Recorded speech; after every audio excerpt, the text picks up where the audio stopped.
घने जंगल में एक लकड़हारा हरिया पेड़ काट रहा था। पेड़ों की सरसराहट और कुल्हाड़ी की आवाजें पूरे जंगल में गूंज रही थीं। हाँ, अरे बाप रे बाप, शरीर में तो काफी थकान होने लगी है और प्यास भी बहुत तेज लग रही है। हरिया ने चारों ओर नजर दौड़ाई। थोड़ी ही दूरी पर उसे एक नदी दिखाई दी। वो तेजी से वहां गया और ठंडा पानी पीने लगा।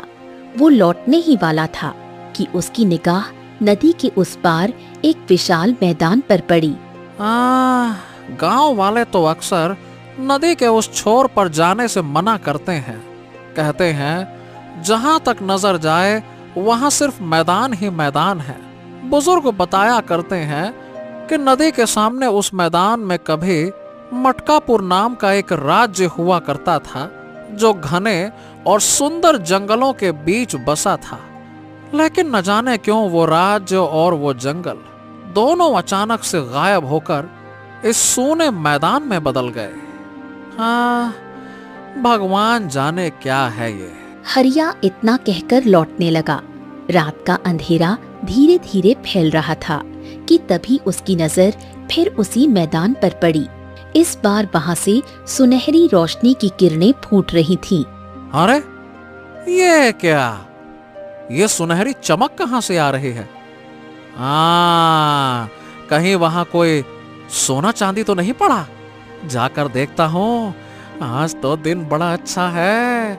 लालच ने हरिया के मन को घेर लिया। वो नदी में कूद पड़ा और तैरता हुआ दूसरे किनारे जा पहुंचा। काफी दूर चलने के बाद उसने देखा मैदान के बीचों बीच एक विशाल मटका रखा था। हैं? ये क्या, मैदान के बीचों बीच मटका? मटके के अंदर से सुनहरी किरणें फूट रही थीं। हरिया दौड़ता हुआ उसके पास पहुंचा। कहीं इसके अंदर सोना तो नहीं? अगर ऐसा हुआ फिर तो मैं धनवान बन जाऊंगा। इतना कहकर हरिया मटके के अंदर झांकने लगा, लेकिन अगले ही पल कोई अदृश्य शक्ति उसे खींचकर भीतर ले गई। हरिया चीख भी ना सका और मटके के अंदर समा गया। कुछ ही देर बाद वहां सन्नाटा फैल गया, मानो किसी मनुष्य का कभी कोई अस्तित्व ही न रहा हो। इस घटना के कुछ दिन बाद राजा विक्रम अपने महल के बगीचे में चिंतित अवस्था में टहल रहे थे। उनके चेहरे पर गहरी थकान और चिंता की लकीरें थीं। महाराज, राजकुमारी सौम्या की तबीयत ठीक होने का नाम नहीं ले रही है। सभी वैद्यों ने अपने हाथ खड़े कर दिए, कोई भी उसकी विचित्र बीमारी को समझ ही नहीं पा रहा। महाराज, एक वैद्य ने तो यहाँ तक कह दिया कि राजकुमारी का बचना असंभव है।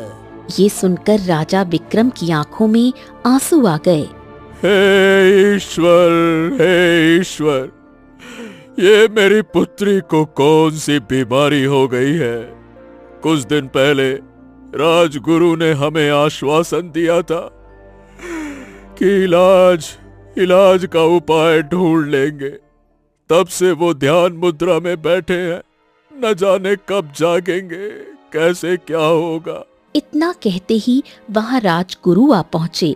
राजा विक्रम के चेहरे पर आशा की झलक उभर आई। हाँ, राजगुरु, क्या कुछ पता लगा? मेरी पुत्री का इलाज कैसे हो सकता है? आप नहीं जानते, राज्य के वैद्यों ने हार मान ली है। कुछ तो कहिए, कुछ बताइए, कोई उपाय बताइए। महाराज, मैंने केवल आपकी पुत्री के लिए विशेष तपस्या की थी। कई दिनों तक ध्यान में रहा और अंततः ये जान लिया कि राजकुमारी का इलाज किस जड़ी बूटी से संभव है। अरे तो फिर शीघ्र बताइए ना राजगुरु, ताकि हम वो जड़ी बूटी मंगवाकर अपनी पुत्री को दे सकें। बताइए। लेकिन महाराज, उस जड़ी बूटी को पाना लगभग असंभव है। ये आप क्या बात कर रहे हैं राजगुरु? वो संसार के किसी भी कोने में क्यों ना हो, हम उसे अवश्य ले आएंगे। हम राजा हैं, राजा। आप बताइए बस। महाराज, आपकी पुत्री का इलाज केवल मटकापुर राज्य में उगने वाली जड़ी बूटी से ही संभव हो सकता है। ये सुनकर राजा विक्रम स्तब्ध रह गए। हाँ, आप ये क्या कह रहे हैं राजगुरु? मटकापुर राज्य तो एक ऐसा नाम है जिसे हम बचपन से केवल कहानी के रूप में सुनते आए हैं। कहते हैं वो राज्य और उसके सुंदर जंगल अचानक से रातों रात गायब हो गए थे। जब वो राज्य ही अब इस संसार में नहीं है तो हम वहां से जड़ी बूटी कैसे ला सकते हैं? महाराज, मेरी साधना में ये स्पष्ट दिखा है कि वही लाल रंग की विशेष जड़ी बूटी ही राजकुमारी को स्वस्थ कर सकती है। और यदि मेरी शक्तियों ने ये बताया है तो विश्वास कीजिए, वो राज्य आज भी कहीं ना कहीं अस्तित्व में है। और एक और बात, सिद्धि के दौरान मैंने देखा कि वो जड़ी बूटी लाल रंग की होती है और एक अद्भुत चमक देती है। महाराज, आप तो राज्य में ऐलान कर दीजिए, जो भी व्यक्ति मटकापुर राज्य से वो लाल रंग की जड़ी बूटी लेकर आएगा उसे आप ढेर सारा इनाम देंगे। इतना कहकर राजगुरु वहां से चले गए। राजा विक्रम कुछ देर मौन रहे, फिर क्रोधित स्वर में बोले, ओहो, लगता है कि राजगुरु दिमाग से सठिया गए हैं। अरे जो राज्य ही अस्तित्व में नहीं है मंत्री, वहां से कोई जड़ी बूटी कैसे ला सकता है? कैसे? हमारे ऐलान करने से क्या लाभ होगा? आखिर कौन मटकापुर राज्य से लाल जड़ी बूटी लेकर आएगा जब मटकापुर राज्य है ही नहीं? मंत्री कुछ देर सोचता रहा और धीरे से बोला, महाराज, अब देखा जाए तो हमारे पास इसके अलावा और कोई उपाय भी नहीं है। राजा विक्रम की आंखें नम हो गईं। हाँ, ये बात तो आपने बिल्कुल सही कही। क्या करें हम, क्या करें? हाँ, ठीक है मंत्री जी, आप जाइए, ऐलान करवा दीजिए कि जो भी मटकापुर राज्य से उस विशेष लाल जड़ी बूटी को लेकर आएगा, हम उसे इतना इनाम देंगे कि आने वाली पीढ़ियों को कभी भी काम करने की आवश्यकता नहीं पड़ेगी। वो जीवन भर राजाओं सा जीवन व्यतीत करेगा। ऐलान करवा दीजिए। राजा विक्रम के आदेश पर मंत्री ने तुरंत पूरे राज्य में ये ऐलान करा दिया। राजा विक्रम के ऐलान के कुछ ही दिनों में राज्य का हर घर उसी चर्चा से गूंज उठा। गांव में एक कुम्हार अर्जुन अपनी पत्नी गौरी के साथ रहा करता था। सुबह की हल्की धूप आंगन में फैल रही थी। अर्जुन अपने काम पर निकलने की तैयारी कर रहा था। तभी उसकी पत्नी गौरी वहां आई। आखिर कब तक हमारा जीवन ऐसे ही गरीबी में कटता रहेगा? क्या हमारा समय कभी नहीं बदलेगा? अरे धैर्य रखो गौरी, धैर्य रखो। सबका समय बदलता है। मुझे विश्वास है हमारा भी समय बदलेगा। हाँ। आप इस गांव के सबसे कुशल कुम्हारों में से हैं। आपसे सुंदर बर्तन और खिलौने कोई नहीं बनाता, फिर आप इतने गरीब क्यों हैं? हाँ, अब तुम्हें क्या बताऊं। मेरे खिलौने और बर्तन सुंदर तो होते हैं लेकिन टिकाऊ नहीं होते। न जाने भाग्य को मुझसे क्या नाराजगी है। जब भी किसी को सुंदर बर्तन या खिलौने बनाकर देता हूँ, वो या तो टूट जाता है या बेकार हो जाता है। इसी कारण से ग्राहक मुझसे सामान खरीदने से कतराते हैं। अब क्या कहूँ मैं। इतना कहकर अर्जुन बाहर चला गया और झोपड़ी के सामने मिट्टी गूंथकर बर्तन बनाने लगा। कुछ देर बाद वहाँ गांव का बलराम आया। अरे अर्जुन, अरे भाई अर्जुन, क्या तुमने राजा विक्रम का ऐलान सुना? हाँ, सुना है। मुझे तो लगता है कि अपनी पुत्री की बीमारी के दुख में राजा विक्रम की बुद्धि भी भ्रष्ट हो गई है। वो ऐसे राज्य से जड़ी बूटी लाने की बात कर रहे हैं जो अस्तित्व में ही नहीं है। बताओ भला।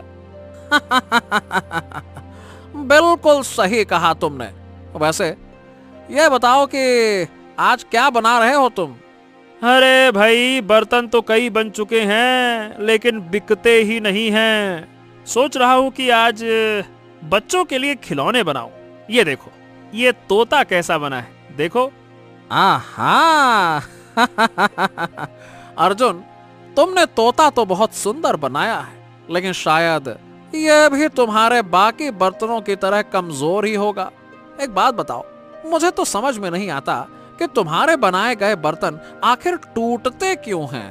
क्या चक्कर है भाई? अर्जुन गहरी सोच में डूब गया। हाँ, यही तो मैं नहीं समझ पा रहा बलराम कि आखिरकार ये चक्कर क्या है। अच्छा, मैं क्या कहता हूँ अर्जुन कि नदी के उस पार मैदान की मिट्टी से बर्तन बनाकर देखो। मैंने सुना है कि वहाँ की मिट्टी सूखी जरूर है, पर अगर उसे गीला करके तैयार किया जाए तो उससे बने बर्तन बहुत मजबूत और टिकाऊ होते हैं। बस उसमें थोड़ी मेहनत ज्यादा लगती है। क्या कहते हो? अर्जुन ये सुनकर चौंक गया। लेकिन नदी के उस पार तो केवल सूखी मिट्टी है और मैदान के सिवा तो कुछ है भी नहीं। हाँ हाँ हाँ हाँ, जानता हूँ, पर पता है, कुछ समय पहले बिरजू नाम का एक कुम्हार वहीं गया था। वहां से मिट्टी लेकर आया, कई दिनों तक भिगो कर रखा, फिर जाकर वो मिट्टी गीली हुई और उससे बर्तन बनाए। भाई क्या बर्तन बने, गजब के मजबूत, एकदम पत्थर के जैसे। बिरजू ने उन बर्तनों के मुंह मांगे दाम वसूले हैं। हाँ। ये सुनकर अर्जुन के चेहरे पर खुशी झलकने लगी। अच्छा, अगर ऐसी बात है बलराम तो ठीक है, मैं भी नदी के उस पार जरूर जाऊंगा। हाँ हाँ, जरूर जाना, और कौन जाने वहीं तुम्हें मटकापुर राज्य भी मिल जाए। हाँ। कहते हैं कि नदी के उस पार वाले मैदान में कभी एक बहुत बड़ा सुंदर मटकापुर राज्य बसता था। अब देखो भाई, जो अचानक से रातों रात गायब हो गया, लेकिन तू जाए तो हो सकता है कि कोई चमत्कार हो जाए। इतना कहकर बलराम हंसता हुआ वहां से चला गया।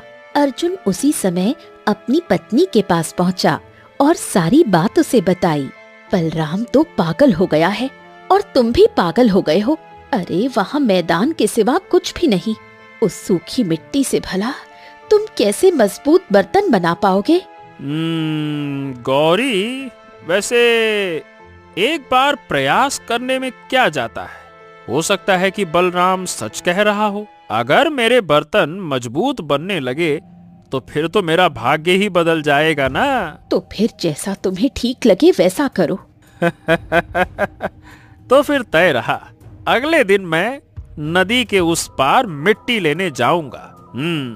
अगले दिन सुबह की लालिमा में अर्जुन अपने घर से निकलकर नदी के किनारे पहुंचा।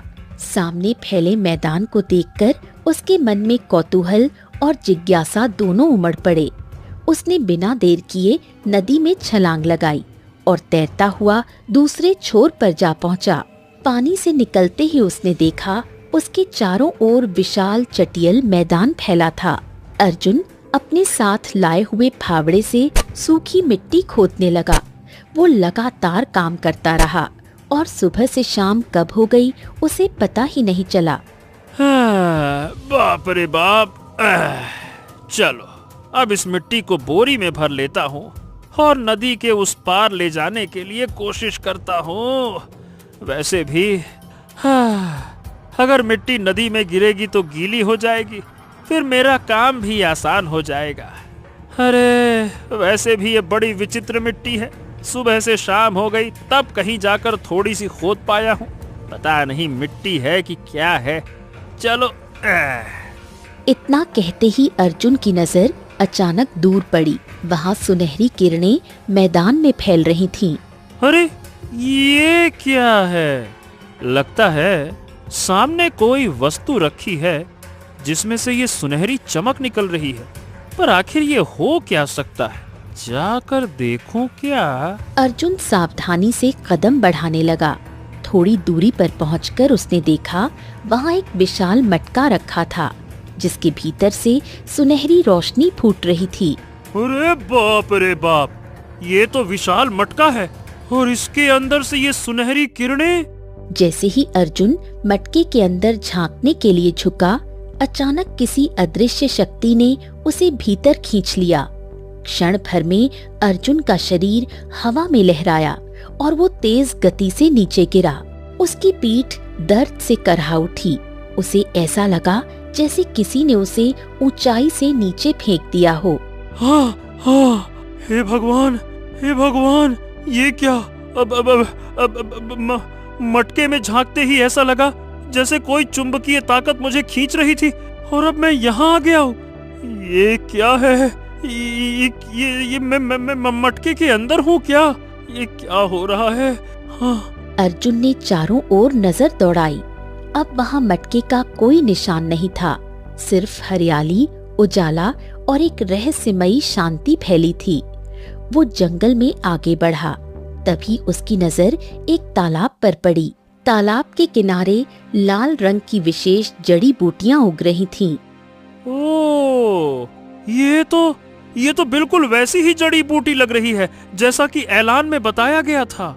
लाल रंग की, जो राजकुमारी सौम्या की बीमारी ठीक कर सकती है। हाँ। अर्जुन ने उन जड़ी बूटियों को तोड़ा और अपनी जेब में रख लिया। फिर आगे बढ़ा तो अचानक उसकी नजर जमीन पर पड़े ढेर सारे सोने के सिक्कों पर पड़ी। अरे बाप रे बाप, यहाँ तो सोने के सिक्के ऐसे पड़े हैं जैसे मिट्टी के ढेर हों। वाह। वो आगे बढ़ा। तभी उसकी निगाह एक पत्थर की मूर्ति पर पड़ी। वो मूर्ति उसे जानी पहचानी लगी। हाँ, अरे ओ दादा रे दादा, ये तो हमारे गांव का हरिया है जो लकड़ियां लेने आया था और वापस नहीं आया। ये पत्थर की मूर्ति में कैसे बदल गया? हाँ। अर्जुन ने देखा हरिया की पत्थर बनी हथेली में एक सोने का सिक्का था। लगता है कि इसने सोने का सिक्का उठाया और पत्थर बन गया। अर्जुन ने सोने का एक सिक्का उठा लिया। हैं? लेकिन मैं पत्थर क्यों नहीं बना? अर्जुन के मन में प्रश्न उमड़ने लगे। वो जंगल के और भीतर बढ़ गया। काफी देर पैदल चलने के बाद अर्जुन को एक भव्य नगर दिखाई दिया। चमकते शिखर और लोग, लेकिन उनके चेहरे भावहीन थे, मानो जीवन उनमें थम गया हो। अचानक दो सैनिक उसके पास आए और आश्चर्य से उसे देखने लगे। अरे देखो, इसके हाथ में सोने का सिक्का है। हाँ, और यही तो आश्चर्य की बात है। इसके हाथ में सिक्का है लेकिन ये पत्थर का नहीं बना। क्या मतलब क्या है तुम्हारा? मतलब ये है कि तुम जीवित मनुष्य हो। यहाँ जो भी मनुष्य लालच में सोने को छूता है वो पत्थर बन जाता है, लेकिन तुम जीवित हो, यानी तुम कुछ खास हो। देखो, मैं कोई खास वास नहीं हूँ। मैं तो एक साधारण सा कुम्हार हूँ। मैंने एक विचित्र मटका देखा और जैसे ही उसमें झांका मैं यहाँ पहुँच गया। ये बताओ, आखिर ये जगह कौन सी है? तुम्हारे सारे सवालों का जवाब हमारे महाराज देंगे। चलो हमारे साथ, चलो। दोनों सैनिकों ने अर्जुन को महल की ओर चलने का इशारा किया। थोड़ी ही देर में वो एक विशाल और सुंदर महल के द्वार पर पहुँचे। अर्जुन अब राज दरबार में खड़ा था। सिंहासन पर बैठे राजा का चेहरा उदासी से झुका हुआ था। ये तो जीवित मनुष्य है। ये यहाँ कैसे आया? ये पत्थर का नहीं बना, और इसके हाथ में सोने का सिक्का भी है। हाँ महाराज, वही तो। जब हमने इसे देखा तो हम भी चौंक गए। इसका मतलब कि तुम वही व्यक्ति हो जो हमें श्राप से मुक्त कर सकते हो। कौन सा श्राप? आखिर ये राज्य कौन सा है? और मैंने तो बस मटके के अंदर झांका और स्वयं को यहाँ पाया। क्या ये राज्य मटके के अंदर है क्या? हाँ, ये मटके के अंदर ही बसा हुआ एक राज्य है जो एक श्राप की वजह से सदैव के लिए इसमें कैद हो गया। और ये कोई साधारण राज्य नहीं, यही है मटकापुर राज्य। अर्जुन स्तब्ध रह गया। सदियों से खोए हुए राज्य का रहस्य अब उसके सामने था। ओह, तो इसका मतलब मटकापुर राज्य अब भी अस्तित्व रखता है। अरे भगवान, लेकिन वो भी एक जादुई मटके के अंदर। अरे मैं तो केवल इसको एक दंत कथा मानता था। और केवल मैं ही नहीं बल्कि हमारे संसार का हर व्यक्ति इसे दंत कथा ही मानता है कि मटकापुर राज्य का कोई वजूद भी है। राजा की आंखों में आंसू आ गए। इसके पीछे एक लंबी कहानी है। मेरा नाम राजा सूरज है और मैं हजारों वर्षों पहले इस मटकापुर राज्य का राजा था।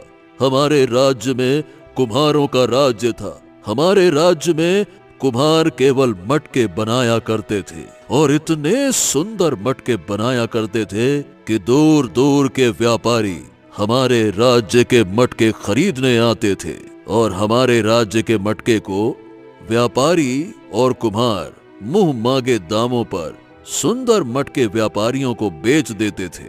हमारे राज्य की एक दूसरी विशेषता ये थी कि हमारे राज्य का सुंदर जंगल, जहां पर विशेष जड़ी बूटियां उगती थी, ऐसी जड़ी बूटियां जो किसी भी बीमारी को ठीक कर सकती थी, और मैं उन जड़ी बूटियों का व्यापार दूसरे देशों में किया करता था।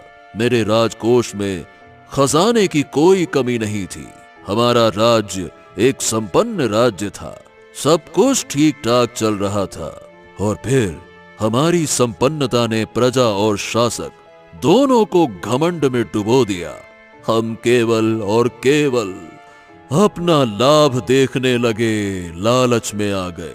दूसरों के दुख से हमें कोई मतलब नहीं था। फिर एक दिन आसपास के राज्यों में महामारी और सूखा फैल गया और सहायता के लिए वो सभी मटकापुर की ओर आए। राजा सूरज अपने दरबार में घमंड भरे अंदाज में बैठा था। तभी एक बीमार सी शक्ल वाला व्यक्ति दरबार में पहुंचा। महाराज, महाराज, महाराज, मेरी मदद कीजिए। मैं बीमार हूँ और मेरा परिवार भी। मदद कीजिए महाराज। कौन हो तुम और कहां से आए हो? मैं भैरपुर राज्य से आया हूँ। हमारे राज्य में भयंकर सूखा पड़ा है। एक विशेष महामारी ने हमें घेर लिया है। हमारे राजा कंगाल हो चुके हैं। हमें पता चला कि आपके राज्य में एक ऐसी जड़ी बूटी उगती है जो कि किसी भी दुर्गम बीमारी को ठीक कर सकती है महाराज। राजा सूरज मुस्कुराया, लेकिन उसकी मुस्कान में करुणा नहीं, घमंड झलक रहा था। तुमने सुना नहीं? ये जड़ी बूटियां मुफ्त में नहीं मिलती। अगर लेना चाहते हो तो धन देना होगा, समझे? महाराज, मैंने आपको बताया कि हमारे राजा कंगाल हो चुके हैं। सिर्फ हमारा ही राज्य नहीं, मटकापुर को छोड़कर आसपास के सभी राज्य सूखे और महामारी से जूझ रहे हैं महाराज। सभी राज्य के राजा निर्धन हैं, प्रजा भूख से तड़प रही है। मेरे राजा के साथ साथ अन्य राज्यों के राजा भी आपके पास आने वाले हैं। उन्हें भी धन की आवश्यकता है और आपकी जड़ी बूटियों की भी।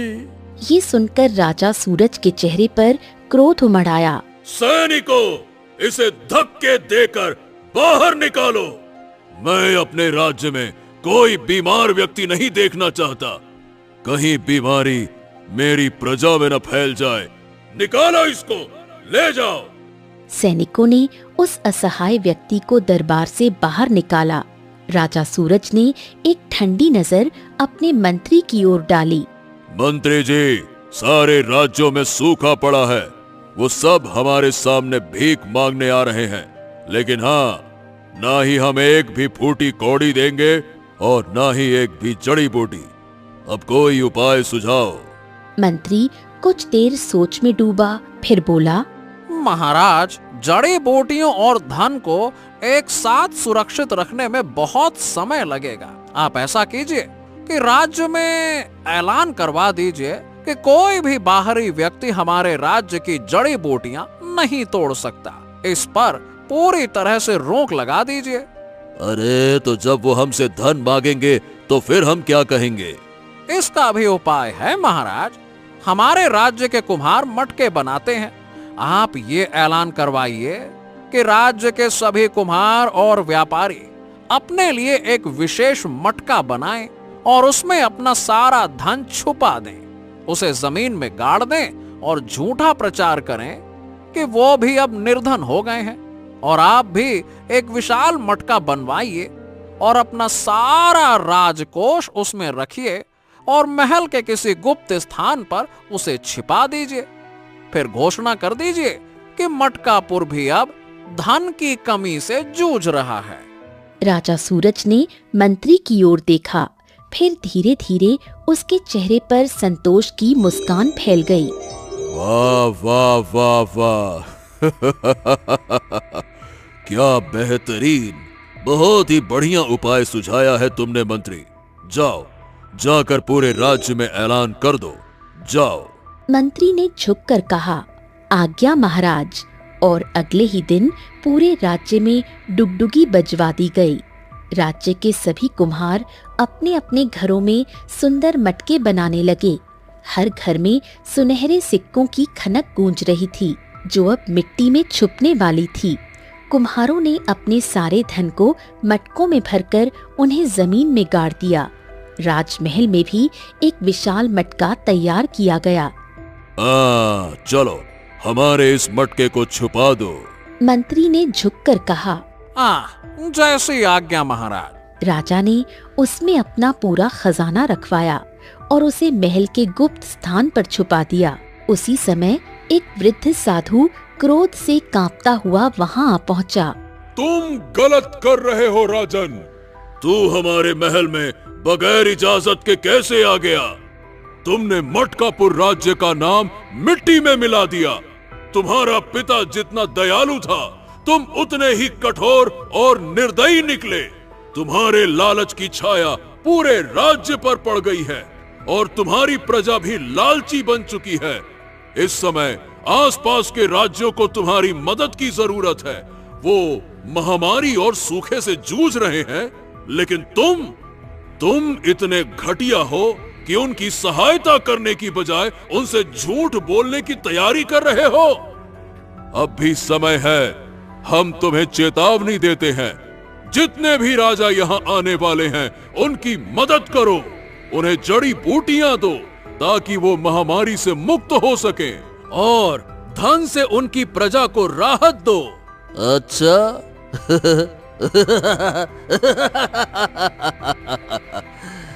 क्या तेरा दिमाग खराब हो गया है क्या साधु? चल चुपचाप यहाँ से दफा हो जा, इससे पहले कि मैं तुझे धक्के मार कर बाहर निकालूं। बेवकूफी भरी सलाह देने आया है, निकल यहाँ से। राजा की ये अवमानना सुन साधु का चेहरा क्रोध से जल उठा। राजा, तूने लालच की सारी सीमाएं पार कर दी हैं। तुझे इसका परिणाम भुगतना पड़ेगा। मटके पानी के लिए बनाए जाते हैं, पर तूने उन मटकों का उपयोग अपने पाप और अपने लोभ और लालच को छुपाने के लिए किया। तूने अपनी प्रजा का धन जमीन में गाड़ दिया और स्वयं बड़ा मटका बनवाकर राजकोष छिपा रहा है। इसीलिए मैं तुझे श्राप देता हूं कि तेरा पूरा राज्य इसी मटके के अंदर समा जाएगा और कुछ समय बाद दुनिया यह भी भूल जाएगी कि मटकापुर नाम का कोई राज्य कभी हुआ करता था। लोग बस इतना कहेंगे कि एक समय ऐसा भी था जब मटकापुर राज्य अचानक से रातों रात गायब हो गया और कोई नहीं जानता कि वो कहां खो गया। साधु के शब्दों के साथ ही रंग बिरंगी किरणें फैल गईं। राजा सूरज को जमीन कांपती हुई महसूस हुई, जैसे भूचाल आ गया हो। कुछ ही क्षणों बाद सब थम गया। राजा ने देखा वो विशाल मटका गायब हो चुका था। महाराज, महाराज, महाराज, मटके का सारा पानी अचानक से गायब हो गया। तालाबों का पानी भी सूख गया है। ये क्या बात कर रहे हो? सारा पानी गायब कहाँ हो गया? राजा ने भयभीत नजरों से साधु की ओर देखा। साधु का चेहरा अब दिव्य प्रकाश में दमक रहा था। याद रखना राजन, अब से तुम और तुम्हारा ये राज्य इसी मटके के अंदर समा चुके हो। तुम सब श्रापित हो, श्रापित। तुम जीवित रहोगे पर कभी भी पानी नहीं पी सकोगे। राजा सूरज को अचानक भयंकर प्यास लगने लगी। वो दौड़कर कलश तक पहुंचा, पर देखा कलश सूख चुका था। राजन, प्यास से तुम और तुम्हारी प्रजा सदा तड़पेगी। तुम अब अपने राज्य की जड़ी बूटियां और खजाने देखते रहो और बस देखते रह जाओगे। तुम कभी भी उनका लाभ नहीं उठा सकोगे। साधु महाराज, साधु महाराज, मुझे क्षमा कर दीजिए। मेरे राज्य और मेरी प्रजा को माफ कर दीजिए, माफ कर दीजिए। मुंह से निकला श्राप कभी वापस नहीं आता राजन। जो श्राप दिया जा चुका है उसे बदला नहीं जा सकता। पर हां, मैं तुम्हें इसका अंत बता सकता हूं। कभी न कभी कोई जीवित मनुष्य इस मटके के अंदर झांकेगा। वो यहां खिंचा चला आएगा। अगर वो सोने के सिक्के को छूते ही पत्थर बन गया तो समझ लेना कि वो लालची था। लेकिन अगर उसने सोने को छुआ और उसे कुछ नहीं हुआ तो समझ लेना वो लालच से मुक्त है। जब ऐसा मनुष्य तुम्हारे राज्य में आए तब तुम उसे चुनाव देना। या तो वो इस राज्य का सारा धन ले जाए या तुम्हारी मुक्ति के लिए प्रार्थना करे।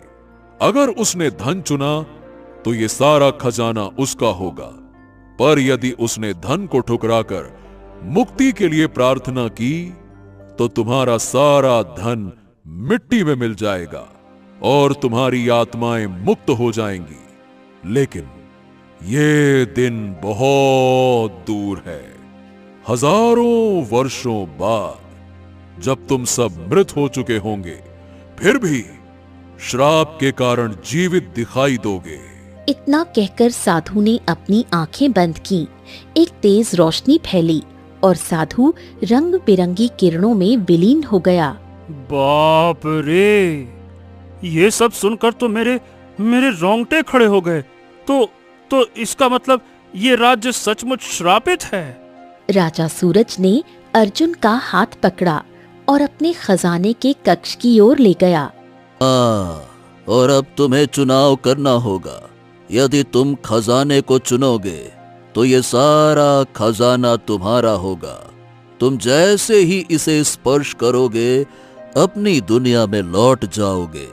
लेकिन यदि तुम इसे ठुकराओगे और हमारी मुक्ति के लिए प्रार्थना करोगे तो ये सारा धन मिट्टी में बदल जाएगा और हमारी आत्माएं मुक्त हो जाएंगी, जो सदियों से इस श्राप को भुगत रही हैं।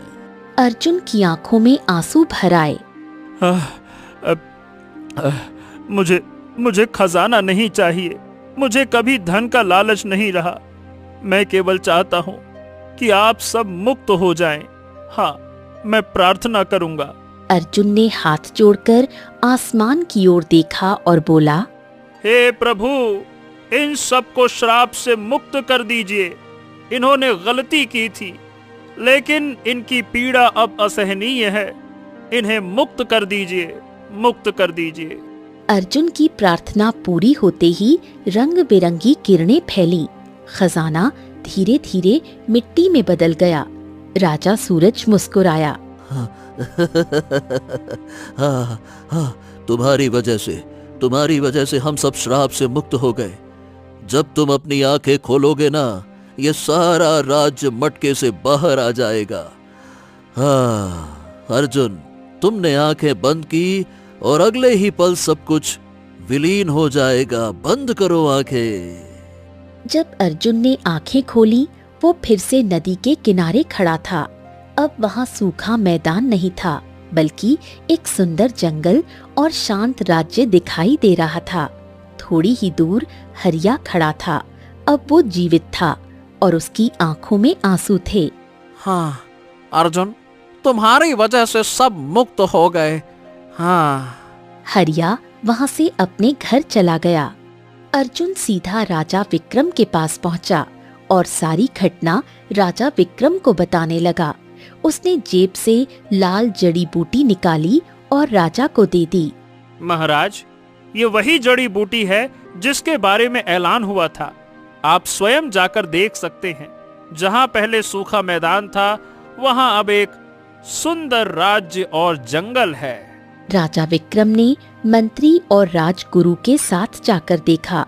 वो सच था। वहाँ एक अद्भुत जंगल और वीरान नगर खड़ा था। अब से हम कभी भी लालच नहीं करेंगे, और जो भी मेरी प्रजा में लालच करेगा उसे कठोर दंड मिलेगा। लालच का इतना भयानक परिणाम हमने पहले कभी नहीं देखा। राजा विक्रम ने अर्जुन की ओर देखा। अर्जुन, तुम्हारी वजह से मटकापुर राज्य श्राप से मुक्त हुआ। चलो हमारे साथ। राजा विक्रम अर्जुन को अपने महल ले गया। वहाँ राजगुरु ने जड़ी बूटी राजकुमारी सौम्या को दी। राजकुमारी ने आंखें खोली और धीरे से बोली, पिताजी, मैं स्वस्थ महसूस कर रही हूँ। हाँ, धन्यवाद अर्जुन। तुम्हारी वजह से हमारी पुत्री दुर्लभ बीमारी से मुक्त हो गई। राजा विक्रम ने अर्जुन को ढेर सारे सोने के सिक्के दिए। महाराज, मैं आ हमें पता है कि तुम धन ठुकरा कर आए हो लेकिन इसके लिए इनकार मत करो। ये मेरी ओर से तुम्हारे लिए भेंट है, स्वीकार करो, लो इसे अर्जुन मुस्कुराया, सिक्के स्वीकार किए और घर लौट आया। उसने सारी घटना अपनी पत्नी गौरी को बताई। अब हमारे गरीबी के दिन दूर हो गए। उस दिन के बाद अर्जुन धनवान तो बन गया, पर उसके हृदय में विनम्रता और संतोष स्थायी हो गए। मटकापुर का जादुई मटका भी यही सिखाता है कि लालच से पाया गया धन अंततः विनाश लाता है और त्याग से ही सच्ची मुक्ति मिलती है।